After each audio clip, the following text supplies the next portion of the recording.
Ma'am ನೀವು crystal coach ಕೂಡ ಹೌದು, ಕ್ರಿಸ್ಟಲ್ ಗೈಡ್ ಮಾಡ್ತೀರಾ. ಸೊ ಈಗ ನಮಗೆ ಒಳ್ಳೆ ಮನಿ ಬರಬೇಕು, ಮನಿ ಫ್ಲೋ ಇರಬೇಕು ಅಂದರೆ ಯಾವ್ದನ್ನ ವೇರ್ ಮಾಡಬೇಕು ma'am? First of all crystals ನಾವು ತಗೋಬೇಕಂದ್ರೆ ಅದಕ್ಕೆ ಕ್ಲೆನ್ಸ್ ಮಾಡಿ ಎನರ್ಜೈಸ್ ಮಾಡಿ ಅವಾಗ್ಲೇನೆ ಹಾಕಬೇಕು. ಓ ಸೊ ಯಾಕೆ ತುಂಬಾ ಜನಗೆ ಅದು ನಾಲೆಜ್ ಇರಲ್ಲ, ಅವರು ರೋಡಿಂದ ತಗೊಂತಾರೆ. ಏನಾದ್ರೂ ಅಂಗಡಿನಲ್ಲಿ ನೀವು ನೋಡ್ತೀರಾ, ಮೋಸ್ಟ್ ಟೈಮ್ಸ್ ಅಂಗಡಿನಲ್ಲಿ ಜನ ಹಿಂಗೆ ಫೀಲ್ ಮಾಡಿ ಹಿಂಗೆ ಮುಖನಲ್ಲಿ ಹಿಂಗೆ ಹಾಕಿ ಹಿಂಗೆ ಮಾಡಿ.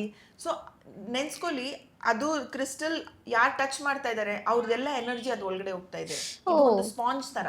Okay. So first of all hygiene is very important in energy. ಅದು ಕ್ಲೀನ್ ಮಾಡಬೇಕು with a special kind of salt, herbs, oils, roots. ನಾವ್ ಆ ತರ ಮಾಡೋದು. ಓಕೆ. ಬಟ್ ನಾರ್ಮಲ್ ಪೀಪಲ್ ಮಾಡ್ಬೇಕಂದ್ರೆ ನಮ್ಮ ಹತ್ರ ಒಂದು BMR ಸಾಲ್ಟ್ ಸಿಕ್ಕತ್ತೆ. Okay. BMR salt is our ನಜರ್ ರಿಮೂವಲ್ ಸಾಲ್ಟ್ ಸಿಕ್ಕತ್ತೆ. ಆ ಸಾಲ್ಟ್ ಜೊತೆ ಅದು ಹಾಕ್ಬಿಟ್ಟು ಸ್ವಲ್ಪ ವಿನಿಗರ್ ಅದ್ನಲ್ಲಿ ಹಾಕಿ ಸ್ವಲ್ಪ ಲೆಮನ್ ಇದು ಮಾಡಿ ಅದ್ನಲ್ಲಿ ಹಾಕಿ ಅದು ಕ್ರಿಸ್ಟಲ್ ಅದ್ನಲ್ಲಿ ಹಾಕ್ಬೋದು. ಓಕೆ. ಕ್ಲೆನ್ಸ್ ಮಾಡಿ ಒಂದು 24 hours ಅದ್ನಲ್ಲಿ ಇಡಬೇಕು.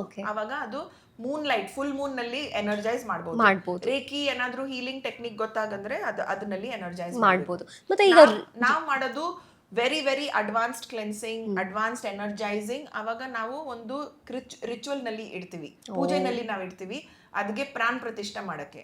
ಸೊ ನಮ್ದು ಕ್ರಿಸ್ಟಲ್ಸ್ ಲೈಕ್ ನಾರ್ಮಲ್ ಇಲ್ಲ, ಅಂಡ್ ನಾವು ಇಂಡಿಯನ್ ಕ್ರಿಸ್ಟಲ್ಸ್ ತಗೊಳ್ಳಲ್ಲ. ಯಾಕೆ? Indian crystals is like very weak, it's like iPhone 6 battery. ಅದು ಸ್ವಲ್ಪ ಬ್ಯಾಟ್ರಿ ಇರುತ್ತೆ, ಹಳೆ ಫೋನ್ ಬ್ಯಾಟ್ರಿ. ಇವಾಗ ನಾವು ಹೊಸ ಫೋನ್ ತಗೊಂಡ್ರೆ ಬ್ಯಾಟ್ರಿ ಪವರ್ ಜಾಸ್ತಿ. ಯಾಕೆ? ನಮ್ ಪಾಪ್ಯುಲೇಷನ್ ಜಾಸ್ತಿ ಇದೆ.